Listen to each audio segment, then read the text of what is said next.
One thing we must understand, when gratitude goes down, your joy goes down. And when your joy goes down, your strength goes down. Supernatural thanksgiving brings suddenlies into your life. Suddenly, you will get a promotion. Suddenly, money will be transferred into your account. Suddenly, your health will be changed. Suddenly, there will be a shift in your family. Suddenly, you will go to the next level. Suddenly. How many of you believe? Suddenly, the earth shook. Suddenly, the ground shakes. That is how. When you keep praising God, when you keep thanking consistently, intentionally, suddenlies will manifest into your life. Doesn't matter if you have good attitude or bad attitude, but have gratitude. Praise the Lord.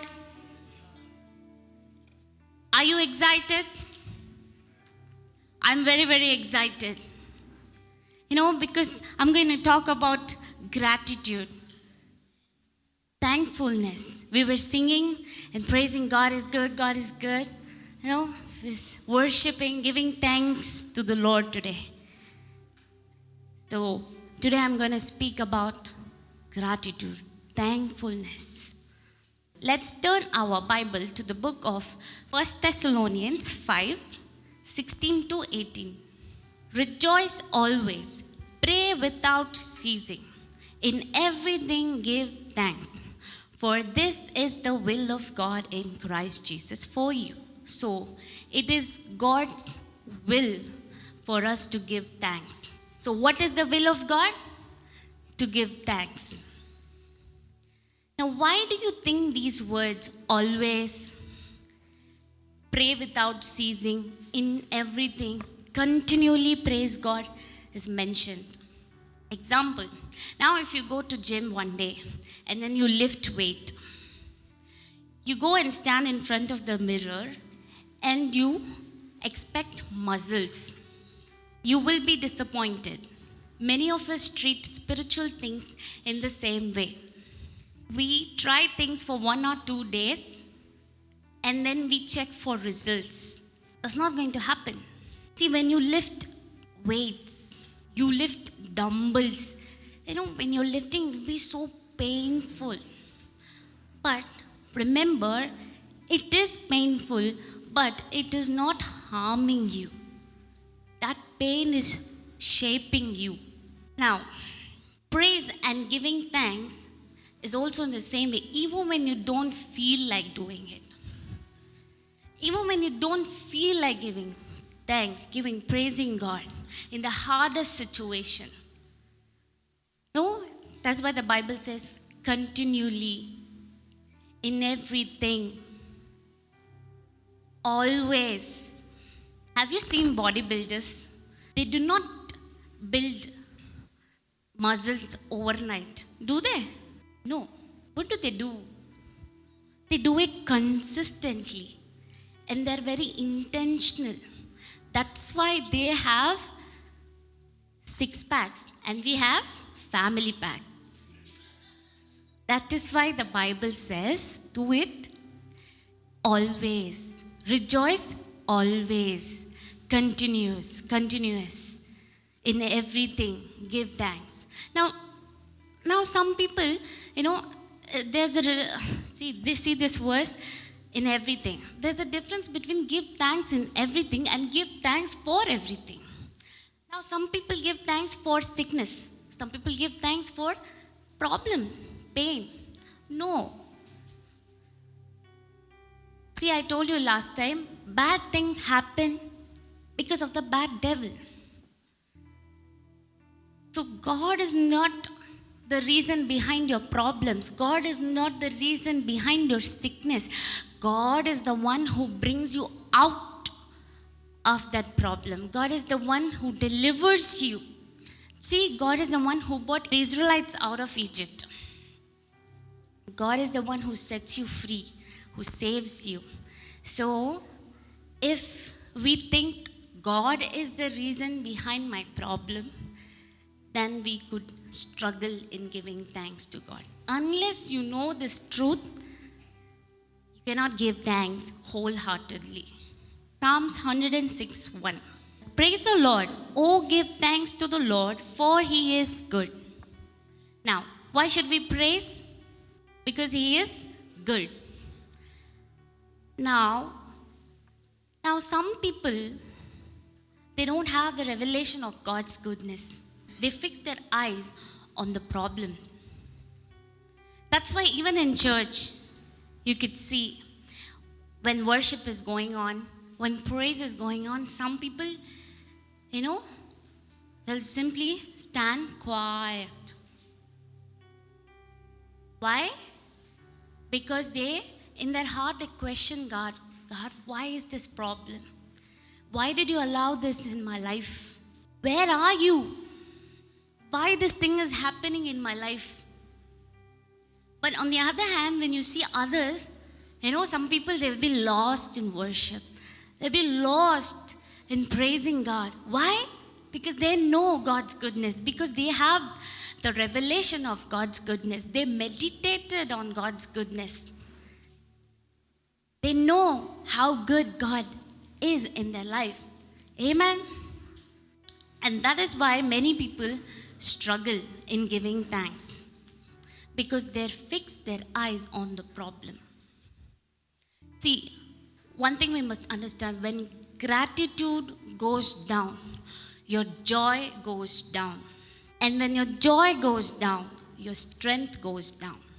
Because the word of God says, the joy of the Lord is my strength. So this enemy does not attack strong believers. He tries to weaken them. How? By bringing their joy level down. And when your joy level goes down, what happens? You lose gratitude. And when you lose gratitude, your focus is on the problems. Your focus is on the situation. You don't see God's goodness. That's what he tries to do. That's why David says, I will praise God at all times. He said, I will praise God at all times. God, I thank you. God, I give you thanks. God, I give you thanks. God, I give you thanks. He turned his heart towards God. It is a choice that we should make. It's a choice that we must be consistent. We must be intentional. That's why the Bible says, continuous, everything, always. Now, if someone asks me, what is the one thing that can take me from glory to glory? My answer would be gratitude. The one thing that can take you from glory to glory, it's gratitude. Thanksgiving brings supernatural protection. Thanksgiving protects our mind from negative thoughts, from negativity. Let's turn our Bible to the book of Psalms 92:1 and 2. It is good to give thanks morning and night. Thanksgiving increases awareness of God's presence. Now, remembering is different and being aware is different.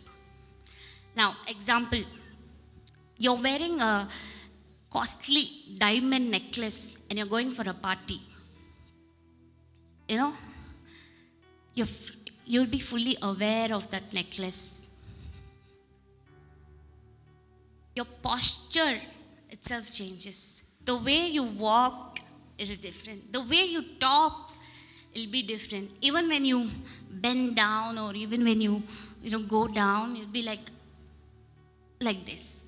You'll be more aware. You're wearing the costliest diamond necklace. So you'll be aware of it. It's what you carry, makes a difference. In the same way, Thanksgiving makes you aware of God's presence. Thanksgiving makes you carry God's presence. Amen. Many of us are constantly aware of problems. There's something running. They would say every time, this problem runs in my mind. They're always aware of the problems. They're always aware of the sickness. So the Bible says, always, rejoice always, give thanks continually in everything. So we must be intentional. That's what the secret in David's life. He was aware of God's presence. He knew what God's presence would bring. It brought joy, it brought victory. When David went and stood in front of Goliath, he was not suddenly bold. He remembered, when lion came, God was with me. When bear came, God was with me. Even when I stand in front of this giant Goliath, God is with me. See that little thing. He did not forget God. He remembered. That's what remember and give thanks. He remembered God in small battles. Small battles he remembered. That's why he was able to stand against that huge giant, Goliath. No, he was like always. He said, I will praise God at all time. See, David kept upgrading his faith. David kept upgrading his faith. How? By remembering what God had already done. By remembering how God was with him when he fought with lion, when he fought with bear. That's why he's written, the Lord is my shepherd, I shall not want. He makes me lie down in green pastures beside the still waters. In Psalms 104, 103, you can see, bless the Lord, O my soul. Forget not all his benefits. And over and over and over again, he points out that his mercy endures forever. His love endures forever. Why? Because he's seeing God's goodness. And now if I ask you, some people might say, God, I thank you for everything. Why? Because they don't remember everything. They just remember the word everything and they say, God, I thank you for everything. I thank you for everything that you have done in my life. Now, if I ask you what happened in January, you would say, oh, it was good. What happened in February? Oh, it was great. God blessed me. Now, if I ask you what happened in 2025, what are the complaints of 2025? What went wrong in 2025? You will give me a big list. Who hurt me? What failed in my life? I went to do this thing, but this thing happened. I wanted this thing to happen. Something else happened. Opposite happened. This person turned his face and went away. This person cheated me. This person lied to me. But when it comes to God, say, thank you, Lord, for everything that you have done. Thank you, Lord, for everything that you have done. Suppose if you were to write Psalms, you would say, thank you, Lord, for everything. Amen. See, David, he put everything, the small things also. He remembered even the small thing. Lion came, you were with me. The bear came, you were with me. Lord, you are my shepherd. I shall not want. You are my protector. You are my refuge. I thank you at all times. I thank you. I praise you at all times. That is how we should be. That is how we should be. Thankful. Be thankful in small little things. A heart full of gratitude is the heart the enemy cannot touch. Because you'll constantly be thinking about God's goodness. You'll be thanking Him. Your focus is always on God. Your eyes are always fixed on God's goodness. So that you will never see the problem. Even if you are in the problem, you know the God who sets you free. You know the God who delivers you out from that place. Amen? So thanksgiving becomes one of the most effective weapons. Thanksgiving confuses the enemy. Because he thinks that you will cry. that you will complain, that you will give up. But instead you give thanks. It confuses them. Now, joyful people. No, the thankful people are joyful people. You know, you might have 101 things in your house. You might have 100 things, 100 items in your house. That, this, that, those. But yet you will not have joy. But if you have little things, few things in your house, you'll be joyful. Why? Because you have gratitude for it. So things does not give you joy. Blessings does not give you joy. Prosperity does not give you joy. It's a gratitude heart. Now, have you seen people who are always, complaining and murmuring? They'll complain. Whatever you do to them, they'll be ungrateful. That's very dangerous. See, these Israelites also did the same thing. They did not remember the God who delivered them out of Egypt. They complained. They stopped giving thanks. See, the protection is there, but you make a choice and you move away. It's like you're coming out of an umbrella during heavy rain. It's like by your own choice, you're coming out of protection. By your own choice, you're coming out of it. It's because complaining and murmuring is very dangerous. Complaining and murmuring, dangerous. Now, Jesus had a lifestyle of thanksgiving. Let's see, John 6:11. Before multiplying loaves, 5 loaves and 2 fish, Jesus thanked God. He did not complain. God, 5,000 people, you've given me only 5 loaves. This is not enough, Father. He could have complained, but what did he do? He thanked God. And then what happened? Miracle happened. So thanksgiving multiplies miracles. When you are healed, say thanks. That means that you're moving from healing to health. When you give thanks, when you're healed, you're moving from healing to health. When you give thanks, when God meets all of your needs, you're giving thanks, you're moving from needs to abundance. Now let's see another story. John 11:41 or 2, I guess, 42. What did Jesus do? Jesus said, Father, thank you that you have heard me. Now what would we do at a grave? Cry, ask questions. We would panic. We would cry. What did Jesus do? He thanked. Where? At the grave. Why? Because he knew his Father. When we know our Father, when we know God's goodness, it will change things. Even the dead thing can come alive. Now, pray without ceasing. What does that mean? Colossians 4:2.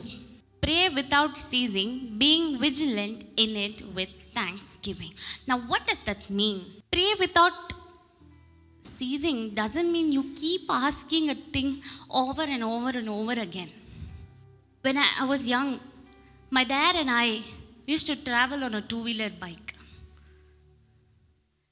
And whenever we saw this Scorpio, we used to stretch our hands and we used to thank God for it. I still remember. Because at that time, my dad's dream car, it was my dad's dream car. Scorpio was my dad's dream car. So whenever we used to see Scorpio passed by, we would stretch our hands and pray. He would teach me, say, thank you, Lord. And I would say, thank you, Lord, for the Scorpio. Whenever, at every signals, if Scorpio is in front of us, we would admire that, backlights, the rear lights, that glowing red lights. We would admire. And again, we would say, thank you, Jesus. At that time, we did not have money. We could not afford it. But yet we thanked God as though we already got, as though we already received it. And then one day it happened. We got Scorpio. Isn't it amazing? Now I thank God for that revelation that He had back then. Because I not only saw Scorpio, I saw other cars after that. I enjoyed other cars after that. Because now I thank God. See, if God has done something in your life, teach to your children. So that when they grow up, they can share that story. They can share about God's goodness, God's faithfulness to the next generation. Now I thank God because I remember that story. If I wouldn't have remembered that story, today you guys wouldn't have heard that story. You could have missed it. Now I thank God for that. This powerful testimony can strengthen someone's life. I thank God that He reminded me the story for this topic, thankfulness. Now, in the same way, see Paul and Silas. See, this is a different level of thanksgiving. They were not in a comfortable place. Their hands, they were beaten. Their hands were bleeding.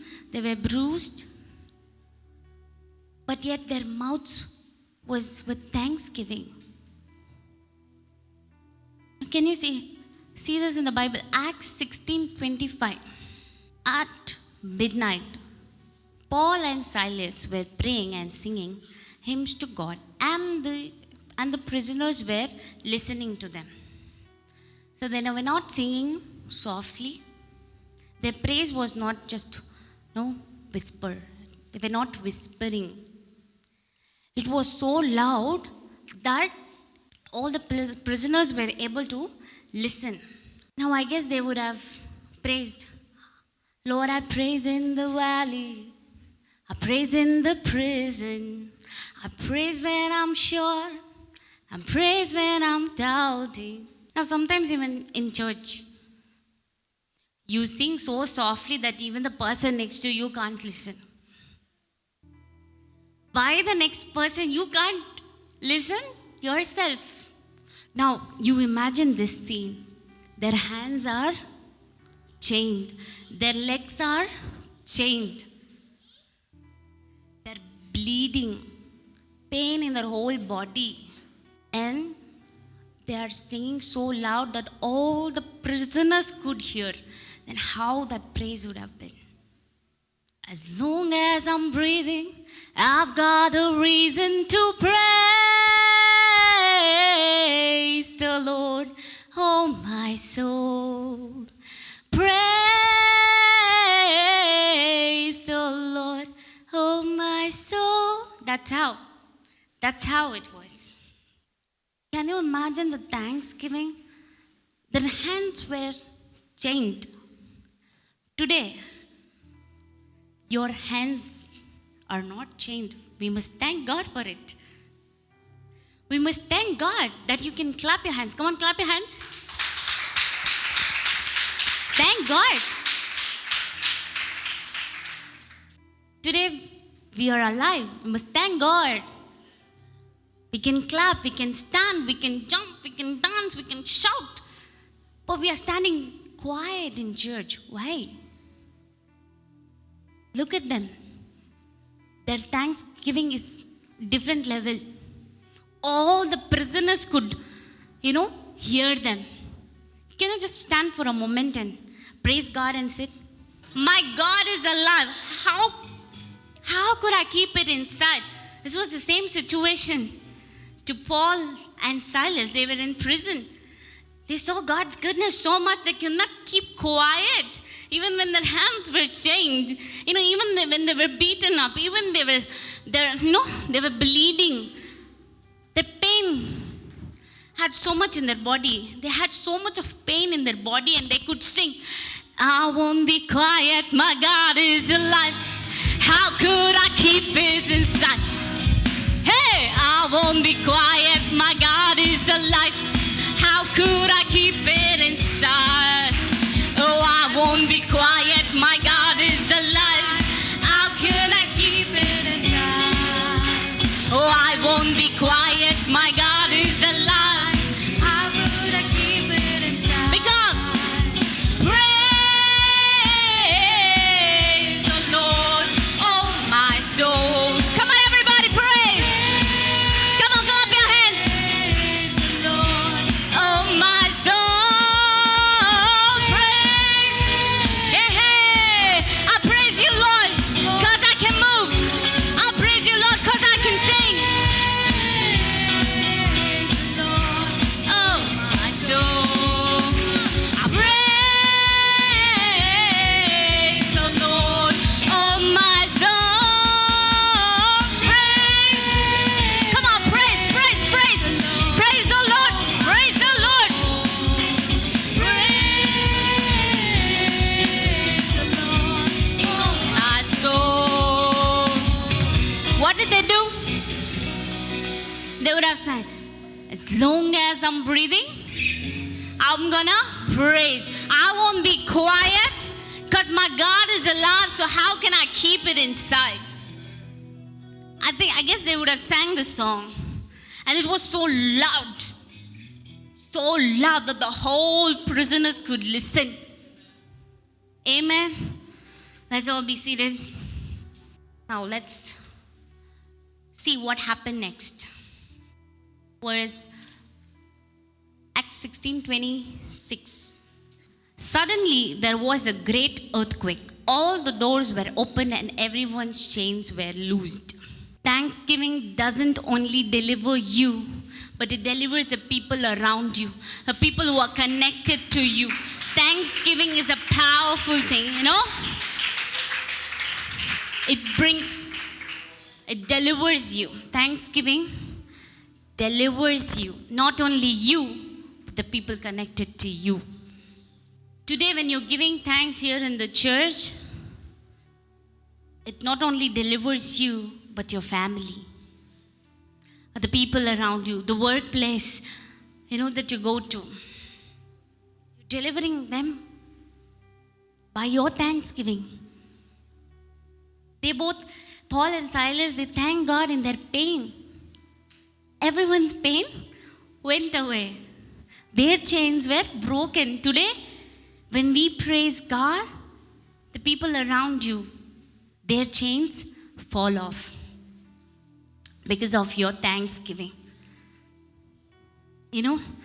Suddenly, supernatural thanksgiving brings suddenlies into your life. Suddenly, you will get promotion. Suddenly, money will be transferred into your account. Suddenly, your health will be changed. Suddenly, there will be a shift in your family. Suddenly, you will go to the next level. Suddenly. How many of you believe? Suddenly, the earth shook. Suddenly, the ground shakes. That is how. When you keep praising God, when you keep thanking consistently, intentionally, suddenlies will manifest into your life. Next, let's see these 10 lepers. Story about the 10 lepers. See, when God healed them, the Bible says they were cleansed. One person who returned back to Jesus, God said, your faith has made you whole. So there is a difference between cleansing and wholeness. Everybody was cleansed, but the person who came back to God to thank Jesus, he was a Gentile. Every others were Jew. He was a foreigner. He came back to thank God. And what did God do? God said, your faith has made you whole. So thanksgiving can take you from healing to health, needs to abundance. Amen. So we must understand anointing can be imparted, but gratitude cannot be imparted. You feed a 2-year-old baby, the baby will not say thank you. The the baby will cry. And what parents will do, as the baby grows, parents will teach them how to say thank you. When they receive any chocolate or when they receive any gift, parents will teach them to say thank you. See, Joyce, when she gets something, she says, thank you. She's looking at me. So, gratitude has to be taught. It has to be practiced. They say, if you practice something for 21 days, it becomes a habit. So, from today, let's practice gratitude. Go home, you will find that sticky notes, stick all around the house, around the walls, top of the walls, and then write, say gratitude, thankfulness. Everywhere you see, there must be thank. Give thanks. Thanks. Because thanksgiving brings suddenlies. Thanksgiving brings protection. Thanksgiving increases the awareness of God's presence. See, I told you, people who fix their eyes on the problems, their focus is changed. They cannot give thanks. They cannot live a life of gratitude. Only when you know God is good, only when you meditate on God's goodness, that is when you can praise God. That is when you can wholeheartedly worship, give thanks. Amen. Let us all stand to our feet. When that one person returned back to say thank you to Jesus, Jesus asks, where are the 9? So, Jesus expects gratitude. Jesus expects gratitude. Let us give thanks to God. Amen. Before we get into sowing, see, when God told Elijah, go to Zarephath, a widow will provide for you. When he came, what do you think? There was only one widow in that whole land? No, there were many widows. But God chose her because she was a giver. And that is why we can see the flour increased in our house and the oil increased. It never dried out. And also, we must see that God is also a giver. God so loved the world that he gave his only begotten Son. He was a giver. Amen. So, and also God's word says, God loves those who give cheerfully because God himself is a giver. So he gives. He also teaches Abraham how to give. When he said, come out of the land, to the land that I will show you. Abraham had to leave his own land, had to leave his comfort, had to leave his own people, and had to come to the land where God was showing. So God was training him, to give. The principle of sowing and reaping. And what did Abraham do? Abraham thought to Isaac. And what did Isaac do? Isaac sowed in famine, and he received 100-fold in the midst of famine. And the same thing, even this widow, she was a giver and she received. And the flour and the oil did not decrease. The more she used, the more it remained. The same way, today, if you've been blessed by this message, you can sow your seed to the number given below. You can confess this along with us. I thank you, Lord, for all the good things that you have done in my life, my breath, my talents, my abilities. They are all from you. I bring this offering to you to honor you. May you bless it, multiply it, and use it for your kingdom purpose. I believe, since you are my shepherd, I will never lack any good thing in my life. My cup will always run over for your glory. In Jesus' name, amen. Doesn't matter if you have good attitude or bad attitude, but have gratitude. Amen. From today onwards, let us not say thank you, Lord, for everything, but let's go home and say thank you one by one. Let us remember everything as David remembered every small detail. He makes me lie down in green pastures. The Lord was with me when I was fighting with the lion, with the bear. No, he remembered even the small detail. Let us also remember the small things that God did in our lives. I believe that this message will bring change into your life, and it will be a great blessing to you and to your family. God bless you.